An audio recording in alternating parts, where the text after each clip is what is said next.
Bapak Ibu, izinkan saya mereview hasil survei penggunaan Google Classroom dan kegiatan pembelajaran yang kita lakukan beberapa saat yang lalu. Dari pertanyaan pertama, apakah benar-benar Anda merasa nyaman menggunakan Google Classroom? Dari 16 responden yang mengirimkan jawabannya yang berpartisipasi dalam survei ini, ada 87,5% yang menyatakan cukup nyaman, kemudian sisanya menyatakan sangat nyaman. Tidak ada satu responden pun yang mengatakan tidak nyaman. Kemudian pertanyaan yang kedua, apakah putra-putri Anda bisa menggunakan gadget untuk mengakses Classroom secara mandiri? Dari 16 responden, 68,8% menyatakan cukup bisa.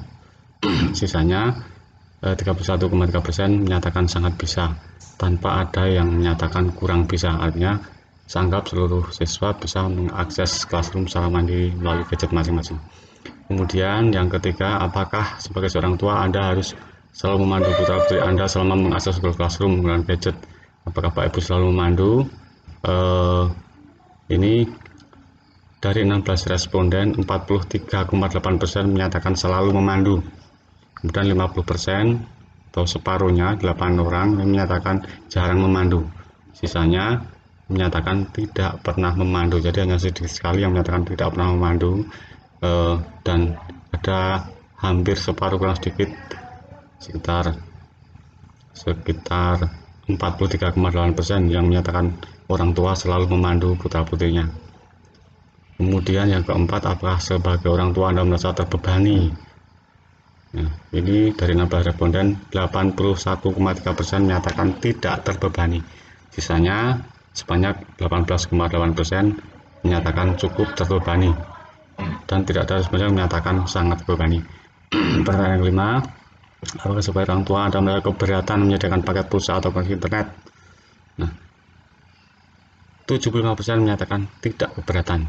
Kemudian sisanya sebanyak 25% atau seperempatnya menyatakan cukup keberatan. Ini kita juga bisa maklum karena memang berat. Tapi kalau dibandingkan daripada harus memberi uang saku tiap hari ke sekolah ditambah lagi bekal, ini saya pikir masih lebih murah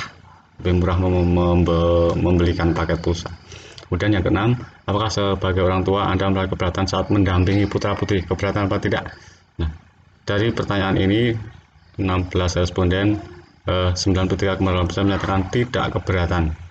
Kemudian sisanya menyatakan cukup keberatan. Tidak ada yang menyatakan sangat keberatan.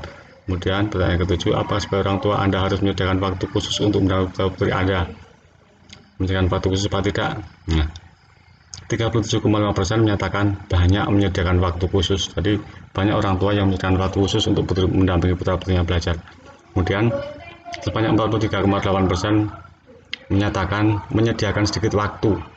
Kemudian sisanya 18,6% menyatakan tidak menyediakan waktu khusus. Ini saya pikir kemandirian anak-anak persentasenya cukup kecil. Yang kedelapan, apakah sebagai orang tua Anda merasa waktu Anda harus banyak tersita sehingga mengganggu aktivitas Anda?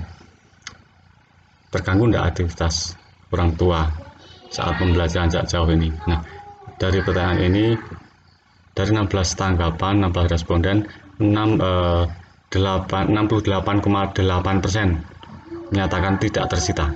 Kemudian 31,3% menyatakan cukup tersita, dan tidak ada responden yang menyatakan sangat tersita. Pertanyaan ke-9, menurut Anda, apakah putra-putri Anda mudah memahami materi pelajaran dengan sistem jarak jauh yang disediakan oleh sekolah? Ini pendapat terbesar, 87,5% menyatakan cukup mudah, tetapi ada juga yang menyatakan sangat mudah, dan masih ada yang menyatakan tidak mudah. Jadi beberapa siswa ternyata tidak mudah memahami materi pembelajaran dengan sistem jarak jauh ini. Kemudian pertanyaan yang 10, menurut Anda, apakah teori belajar jarak jauh ini terlalu berat untuk putra-putri Anda? 75% menyatakan tidak berat. Kemudian seperempat sisanya, 25%, menyatakan cukup berat. Tidak ada yang menyatakan sangat berat. Kemudian yang terakhir adalah saran, kritik, komentar, kesan yang sudah kami terima. Rata-rata cukup bagus sarannya. Ada beberapa saran yang saya jadikan catatan, diantaranya adalah mohon dipantau apabila ada anak yang kesulitan dalam belajar. Terima kasih. Nah, ini memang selama ini saya belum bisa memantau secara khusus anak-anak yang mengalami kesulitan belajar. Hanya ada beberapa anak yang kemarin tugasnya banyak yang bolong, itu sempat saya samperin ke rumah dan saya karaoke. Ternyata ada masalah teknis, bukan karena tidak mengerjakan tugas, tapi karena ada masalah teknis. Kemudian saran berikutnya yang menjadi catatan saya adalah mohon di akhir tugas anak diberi kesempatan bertanya. Ini memang belum. Dan pembahasan soal supaya anak tahu apabila jawabannya salah. Tugas sudah dikurangi untuk saya pembahasan. Bagus. Ini saja bagus. Ini bisa saja kita melaksanakan pembahasan soal di akhir tugas. Tetapi kelemahannya satu hal. Anak-anak, semua anak, 18 anak itu harus sudah selesai pada jam batasan waktu. Jadi kalau mau diinginkan ada pembahasan soal, itu semua anak harus selesai pada jam yang saya tentukan, sehingga saya membahas soal itu setelah jam yang ditentukan itu. Nah, kalau saya mengadakan pembahasan sementara masih ada anak yang belum selesai tugasnya maupun kuisnya, nanti anak yang belum selesai kan bisa melihat pembahasan kemudian mencontek untuk menjawab kuis. Nah, kan sama juga bohong kuisnya. Gitu ya, Pak ya. Kalau memang dikehendaki seperti itu, saya bisa, tetapi dengan catatan semua siswa harus selesai pada jam yang saya tentukan. Misalnya saya menentukan harus selesai sampai dengan jam 2 siang misalnya. Nah, setelah jam 2 siang, semua anak selesai mengerjakan kuis, baru saya bisa memberikan pembahasan. Seperti itu. Nah, yang selama ini terjadi, beberapa anak ternyata sampai beberapa hari tugasnya belum selesai. Nah, itu masalahnya. Nah, terima kasih masukannya. Terus kendalanya banyak di sinyal ya, Ya kita maklum, memang jangankan anak-anak, saya juga yang punya wifi di rumah juga kadang ada kendala sinyal. Kemudian ada yang menyampaikan saran diperbanyak soal biar anak tidak cuma main.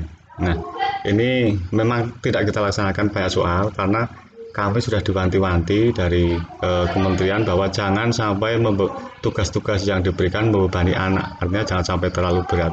Jadi soal-soal yang saya berikan pun cukup ringan dan cukup ada kaitannya dengan materi pembelajaran. Saya pilih poin-poinnya saja yang betul-betul harus anak kuasai, itu saya berikan soal. Barangkali itu Bapak Ibu ulasan atau review dari hasil survei yang kita laksanakan. Terima kasih sekali lagi saya ucapkan untuk atensinya, sudah bersedia menjadi responden dalam penelitian ini. Saya ucapkan terima kasih.